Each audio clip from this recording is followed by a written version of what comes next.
तो आज की जो दूसरी क्लास में है उसमें हम पढ़ेंगे ट्रायंगल्स। ठीक है, ट्राई एंगल्स कि ट्रायंगल्स की प्रॉपर्टी क्या क्या होती हैं, कितने टाइप के होते हैं, किस किस बेस पे हम ट्रायंगल को डिवाइड कर सकते हैं। ठीक है, वो सब हम ट्रायंगल में जानेंगे। तो ट्रायंगल बेसिकली होता है क्या, ये पॉलीगन है जिसकी 3 साइड्स हो, polygon having 3 sides and 3 angles. ठीक है, 3 साइड और 3 एंगल होंगे, वो पॉलीगन है। अब इसको हम या तो साइड्स के बेस पे या एंगल्स के बेस पे डिवाइड कर सकते हैं। ठीक है, साइड के बेस पे कैसे, अगर तीनों साइड डिफरेंट है ऑल 3 साइड्स, तो उसको हम बोलेंगे स्केलन ट्रायंगल। ठीक है, दूसरा क्या हो सकता है पॉसिबिलिटी कि 2 साइड इक्वल हो, 2 साइड्स इक्वल हो। ठीक है, 2 साइड इक्वल होगी, उसको हम क्या बोलेंगे, आइसोसेलेस ट्रायंगल। और तीसरी प्रोबेबिलिटी क्या हो सकती है, जब ऑल साइड इक्वल हो, ऑल साइड्स इक्वल। ठीक है, उसको हम बोलेंगे इक्विलेटरल ट्रायंगल। ठीक है, तो साइड के बेस पे क्या हो गया, स्केलन जिसकी तीनों साइड डिफरेंट हो, आइसोसेलेस जिसकी 2 साइड सेम और तीसरी अलग हो, इक्विलेटरल क्या होगा जिसकी ऑल साइड सेम हो। ठीक है, ये तो हो गया साइड के बेस। दूसरा हम क्या कर सकते हैं, एंगल के बेस पे डिवाइड कर सकते हैं। ठीक है, एंगल पे हम जो बेस लेंगे वो लेंगे 90 डिग्री। या तो एंगल जो है मेन, कोई भी एंगल जो सबसे बड़ा एंगल है वो या तो 90 डिग्री हो या 90 से कम हो। ठीक है, या फिर 90 से ज़्यादा। तो जो बेस एंगल वो हमारा होगा 90 डिग्री। तो 90 डिग्री पे जो भी एंगल होगा 90 डिग्री के ऊपर, उसको हम बोलेंगे राइट एंगल ट्रायंगल।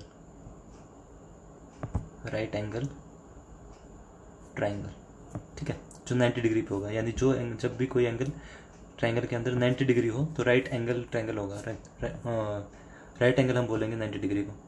अगर 90 डिग्री से कम है, चाहे वो 89 क्यों ना हो, 89.5 या 89.9 ही क्यों ना हो, उसको हम बोलेंगे एक्यूट एंगल ट्रायंगल। एक्यूट मतलब छोटा 90 से, एक्यूट एंगल ट्रायंगल। और अगर वो 90 से ज़्यादा है, 91 हो, 135, 178 तक भी हो, ठीक है, कितना भी हो, तो उसको हम बोलेंगे ऑब्ट्यूज एंगल ट्रायंगल।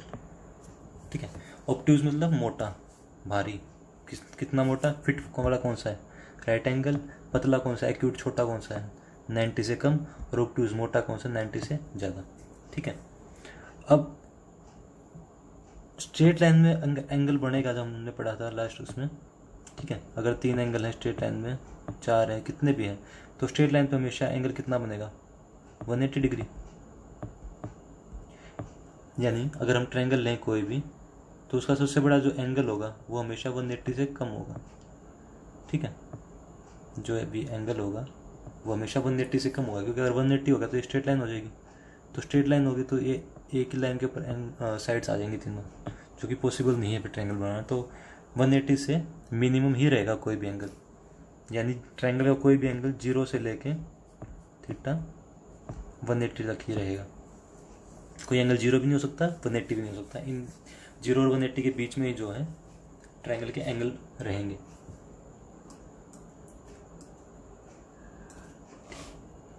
नेक्स्ट हम पढ़ते हैं parameter of triangle. Perimeter of triangle, इसको डिनोट करते हैं 2s से। s क्या है, सेमी पैरीमीटर। ठीक है, तो 2s से डिवाइड 2s होता है पैरामीटर। अब पैरामीटर क्या होता है कि कोई भी ट्रायंगल है मान लिया, तो उसके सम ऑफ ऑल साइड्स,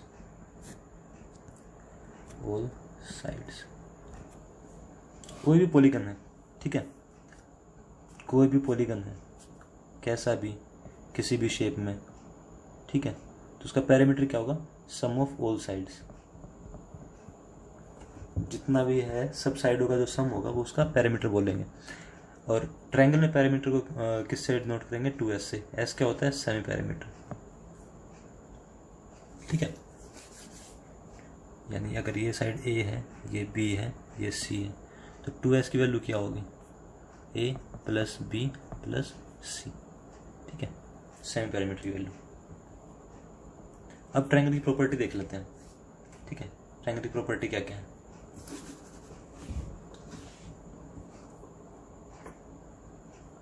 सबसे पहली होगी कि sum of all angles of triangle, sum of all angles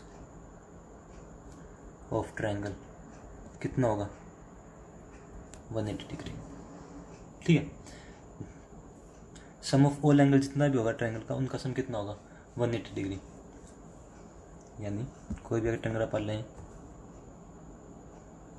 तो एंगल ये ए है, ये एंगल बी है, ये एंगल सी है, तो angle A plus angle B plus angle C 180 degree हो, sum of all angle of triangle, ठीक है। ये हमारी पहली थ्योरम होगी, पहली प्रॉपर्टी होगी। अब यहाँ से हम एक चीज़ और निकाल सकते हैं। अगर मान लो मैंने एक ट्रायंगल की कोई भी लाइन एक्सटेंड कर दी है, ए बी सी, ये मैंने डी तक बढ़ा दी, ठीक है। अब मुझे पता है, ये मान लो यहाँ 4 एंगल बने, 1 2 3 और 4। अब मुझे पता है स्ट्रेट लाइन के ऊपर जो भी एंगल होंगे उनका सम कितना होगा, 180 डिग्री। यानी एंगल 2 प्लस एंगल 4 कितना होगा, 180 डिग्री। और sum of all 3 angle of triangle भी कितना होगा, 180। यानी 1 प्लस 2 प्लस 3 कितना होगा, 180 डिग्री। यानी is equal to angle 2 plus 4 के इक्वल होगा ये।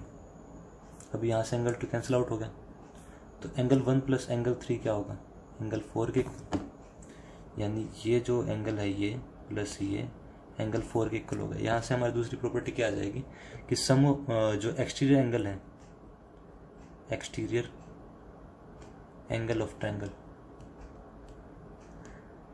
वो क्या होगा, sum of interior opposite angle of triangle, interior opposite angles of triangle, ठीक है। यानी कि किसी भी साइड को अगर हम एक्सटेंड करेंगे, अगर मान लिया इस साइड को मैंने एक्सटेंड कर दिया, एक्सटीरियर एंगल क्या होना, ये जिसको मैंने मान लिया, इसको 2 और इसको 3, तो एंगल 1 की वैल्यू क्या होगी, एंगल 2 प्लस एंगल 3, ठीक है। सम ऑफ जो एक्सटीरियर एंगल है वो क्या होगा, sum of interior opposite angle के इक्वल होगा। ये हमारी दूसरी थ्योरम आ गई, ठीक है।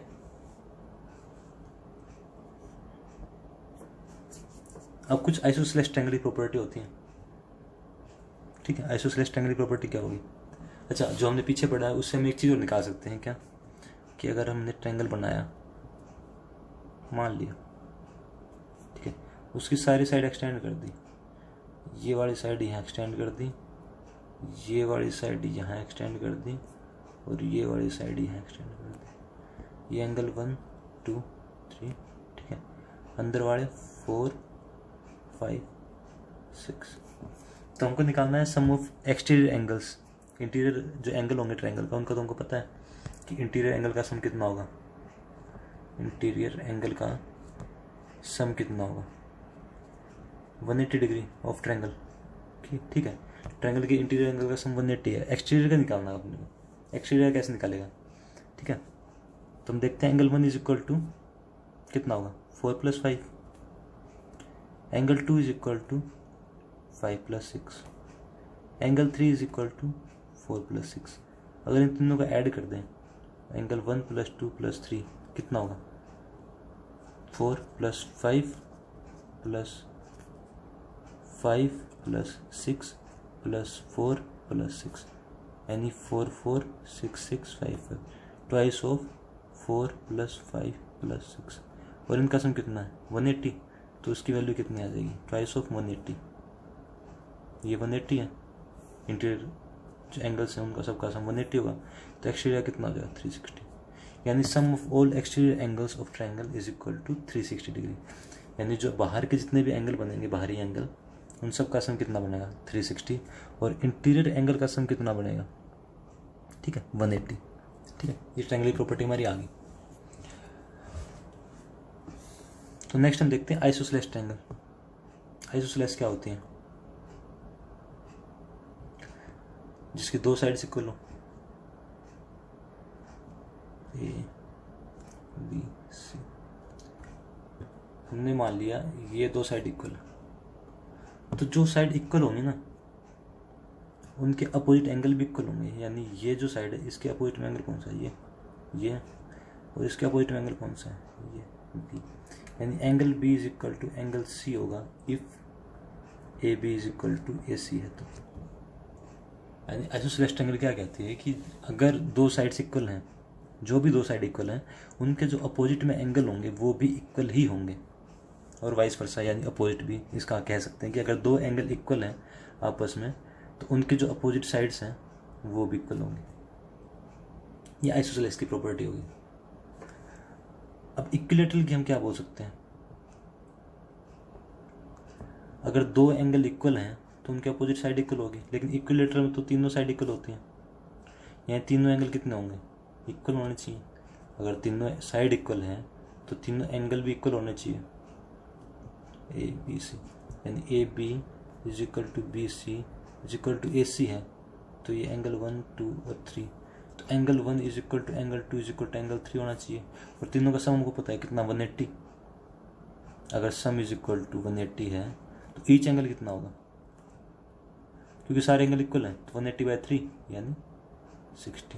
यानी इक्विलैटरल एंगल जो भी होगा उसका एंगल की वैल्यू कितनी रहेगी? हमेशा 60 डिग्री। क्यों? क्योंकि तीनों साइड इक्वल होंगी, तीनों एंगल इक्वल होंगे। अगर तीनों एंगल इक्वल हैं तो तीनों साइड इक्वल होंगी, और अगर तीनों साइड इक्वल हैं तो तीनों एंगल इक्वल होंगे। इक्विलैटरल प्रॉपर्टी इक्विलैटरल ट्रायंगल में, तो उसका एंगल की वैल्यू कितनी आ जाएगी? 60 डिग्री। ठीक है।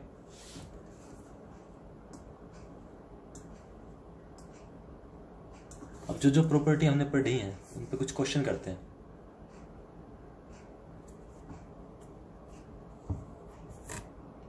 जैसे कि सिंपल सा क्वेश्चन,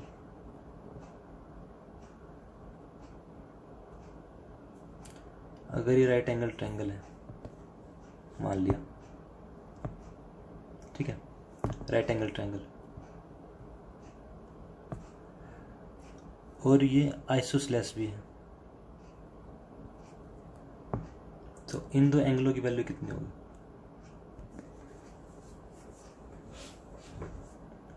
ठीक है, तो इसको हम निकालेंगे।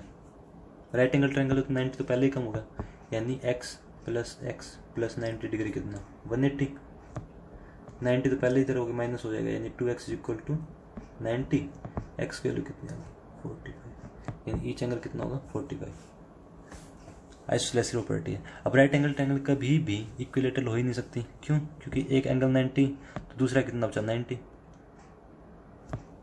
दोनों का सम, एक एंगल अगर 90 हो गया तो दोनों का सम कितना बचा? 90। तो उसमें कोई दूसरा 90 हो ही नहीं सकता। यानी दो राइट एंगल किसी भी ट्रायंगल में हो ही नहीं सकते। 90 डिग्री के दो एंगल किसी भी ट्रायंगल में पॉसिबल नहीं है। नेक्स्ट क्वेश्चन देखते हैं।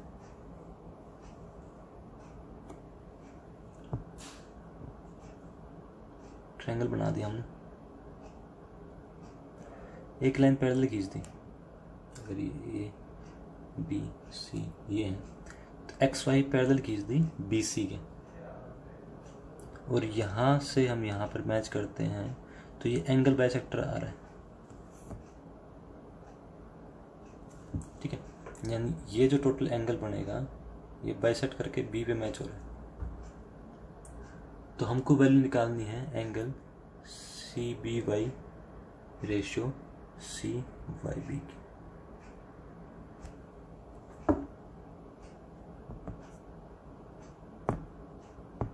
पहले इनका नाम दे दो हमेशा, 1 2, ये 2 है तो ये भी 2 हुआ इक्वल। ठीक है, हम निकालो।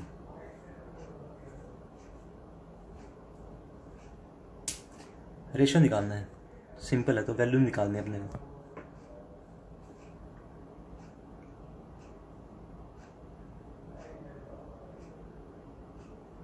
मैं बता देता हूँ, जिसका हो गया बढ़िया है। हमने पढ़ा था पैरेलल लाइन में कि अगर कोई भी लाइन काटती है तो जो जेड वाले एंगल होंगे, यानी यहाँ से ये अगर जेड बनता है तो ये एंगल इसके इक्वल होगा। अब ये लाइन यहाँ से जेड बना रही है, यानी ये जो एंगल है इसके इक्वल होगा, यानी angle 2 is equal to angle 1। और हमको रेशियो क्या पूछा है, CBY CYB, यानी 1 और 2 का रेशियो ही पूछा है, क्योंकि ये दोनों एंगल तो इक्वल हैं, बाइसेक्टर तो ये एंगल इक्वल हो गए, तो इनका रेशियो कितना होगा, 1:1।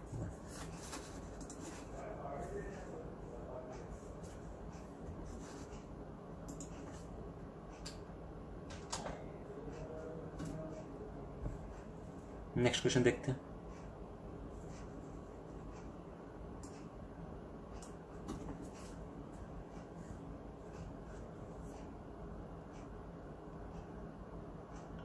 ट्रायंगल गिवन है,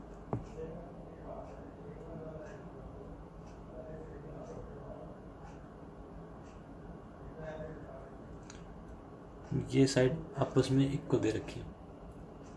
एक ट्रायंगल है ACB और D, इसने दे दिया CD is equal to AC, और एंगल B की वैल्यू इसने दे दी 27 डिग्री, और ये एंगल इसने Y बना दिया।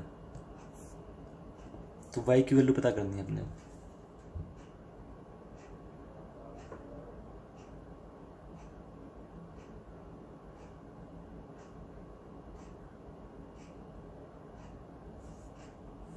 ये साइड भी इक्वल दी, ये और ये तीनों साइड इक्वल दी।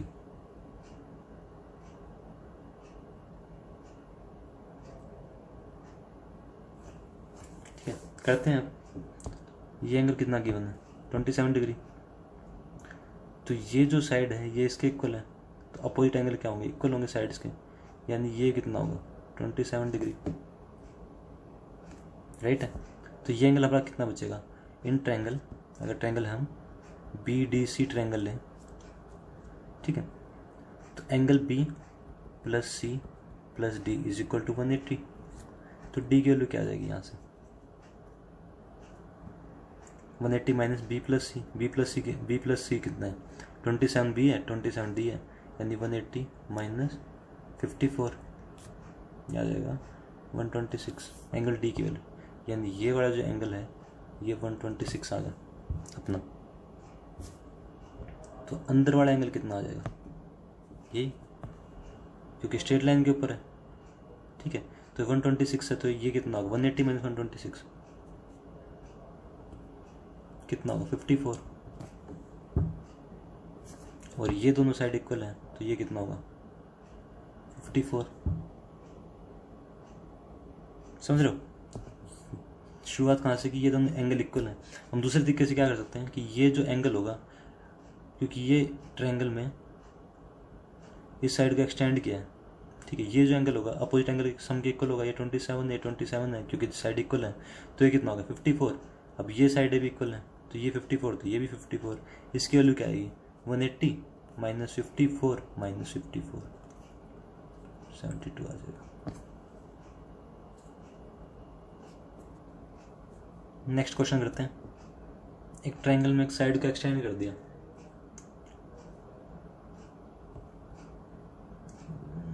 ये एंगल दिया है 71 डिग्री, A B C और D, ठीक है। AD is equal to BD is equal to AC, तीनों साइड इक्वल दे दी। तो उसने पूछा एंगल C की वैल्यू क्या होगी।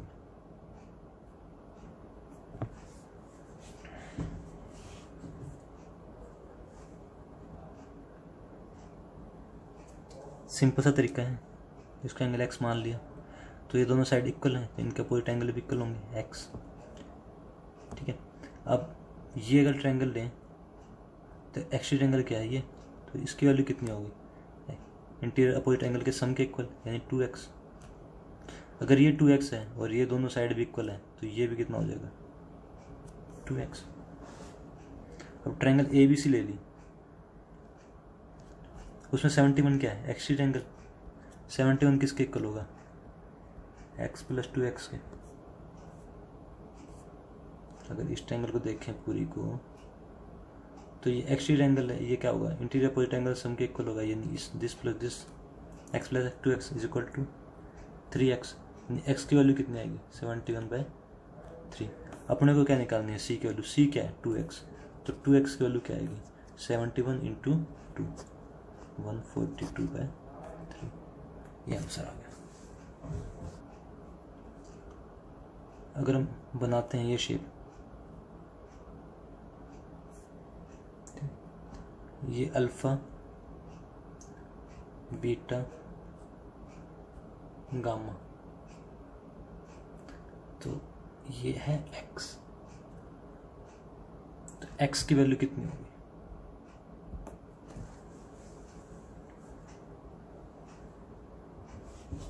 सिंपल क्वेश्चन है जिसमें थोड़ी सी ट्रिक क्या लगेगी कि अगर हम इसको एक्सटेंड कर दें मैच करके,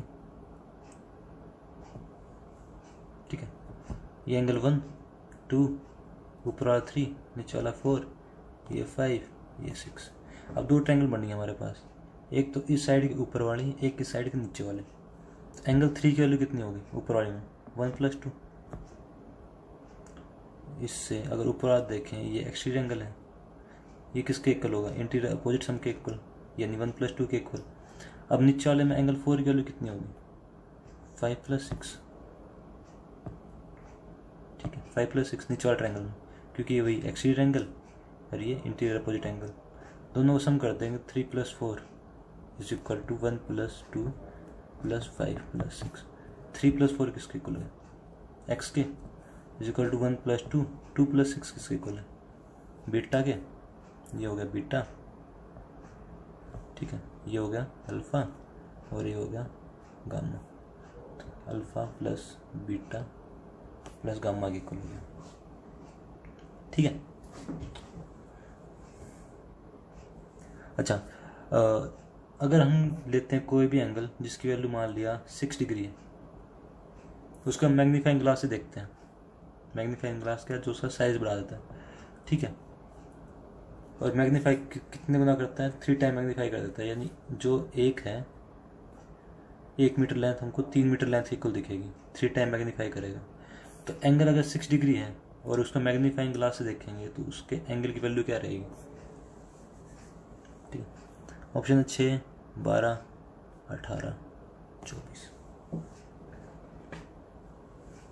इसका आंसर क्या रहेगा, इसका आंसर होगा 6,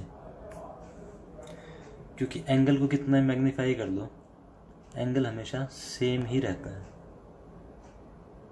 ना। एंगल को कितना मैग्नीफाई करोगे एंगल हमेशा सेम रहेगा। ट्रिकी सा क्वेश्चन है, छोटा सा, ज़्यादा टफ नहीं था। अच्छा, राइट एंगल ट्रायंगल की एक प्रॉपर्टी जान लेते हैं, ठीक है। राइट एंगल ट्रायंगल, इसके बारे में थोड़ा पढ़ लेते हैं लास्ट में। हमको पता है कि जो मेन एंगल होगा, बड़ा एंगल होगा, वो होगा 90 डिग्री। अब इसके जो सामने होगा ना, उसको हम बोलेंगे हाइपोटेन्यूज, एच से डिनोट करेंगे। एक होगा बेस और एक होगा परपेंडिकुलर, ठीक है। राइट एंगल ट्रायंगल की बात कर रहे हैं, तो हाइपोटेन्यूज, बेस और परपेंडिकुलर। अब यहाँ पर प्रॉपर्टीज की क्या होगी, पाइथागोरस थ्योरम सबने पढ़ी होगी। हाइपोटेन्यूज का स्क्वायर इज इक्वल टू होगा परपेंडिकुलर का स्क्वायर प्लस बेस का स्क्वायर, ठीक है, इसी प्रॉपर्टी है। अब यहाँ पर क्या है कि कुछ पेयर हमको याद रखने पड़ेंगे ताकि अगर क्वेश्चन आए उन पे बेस तो हमको निकालना ना पड़े। अब यहाँ से हम क्या प्रॉपर्टी निकाल सकते हैं, अगर परपेंडिकुलर का स्क्वायर निकालना है तो हम बोल सकते हैं हाइपोटेन्यूज स्क्वायर माइनस बेस का स्क्वायर। अगर बेस का स्क्वायर निकालना है तो हाइपोटेन्यूज का स्क्वायर माइनस परपेंडिकुलर का स्क्वायर, ठीक है। ये 3 प्रॉपर्टी इजीली निकल सकती है हमारी। और कुछ पेयर ऐसे होते हैं जो याद रखने पड़ेंगे ताकि अगर क्वेश्चन आए उन पे तो ईजिली निकल जाए, जैसे 8 6 और 10। 8 का स्क्वायर प्लस 6 का square is equal to 64 plus 36 is equal to 100 is equal to क्या है 10 का स्क्वायर। तो 8 6 10 यानी परपेंडिकुलर बेस 8 और 6 हो तो हाइपोटेन्यूज 10 होगा, ठीक है। परपेंडिकुलर बेस के ज़्यादा फर्क नहीं पड़ रहा क्योंकि ये ऐड हो रहे हैं, तो इनका स्क्वायर करके ऐड ही करना है बस अपने को। तो 8 अगर परपेंडिकुलर है तो 6 बेस हो जाएगा, 6 को परपेंडिकुलर मानेंगे तो 8 बेस हो जाएगा, उससे ज़्यादा फर्क नहीं पड़ता। एक होगा 24 7 और 25, ठीक है। 24 का स्क्वायर प्लस 7 का स्क्वायर करोगे तो 25 का स्क्वायर आएगा। एक हमारा होगा 15, 7 और 17।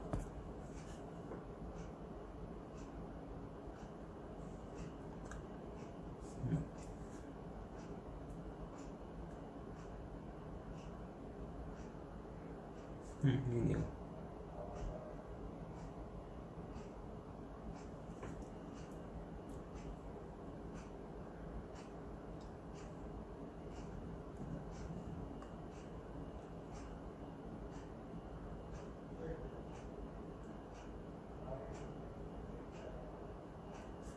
एक हमारा होगा 15, 8 और 17। ठीक है, 15, 8, 17। 15 का स्क्वायर 225, 8 का स्क्वायर 64, ऐड करेंगे तो 289, 17 का स्क्वायर। ठीक है, 15, 8 और 17। तो इस तरह के पेयर, ये 3-4 पेयर ऐसे हैं जो हमको याद रखने पड़ेंगे। जैसे क्वेश्चन करेंगे तो हम इजीली याद हो जाएंगे, क्योंकि बार बार ये पेयर आएंगे क्वेश्चन में। ठीक है, लेकिन मैं ऐसे बता रहा हूँ कि 8, 6 और 10 ये पेयर, 24, 7, 25 ये पेयर और 15, 8, 17 ये पेयर। ये 3 पेयर याद रखना, बेसिक से ईजी हो जाएंगे क्वेश्चन करने, जल्दी जल्दी निकलने में। ठीक है, आज की क्लास यहाँ ख़त्म करते हैं। कल हम पढ़ेंगे कोऑर्डिनेटर्स। ठीक है, ओके।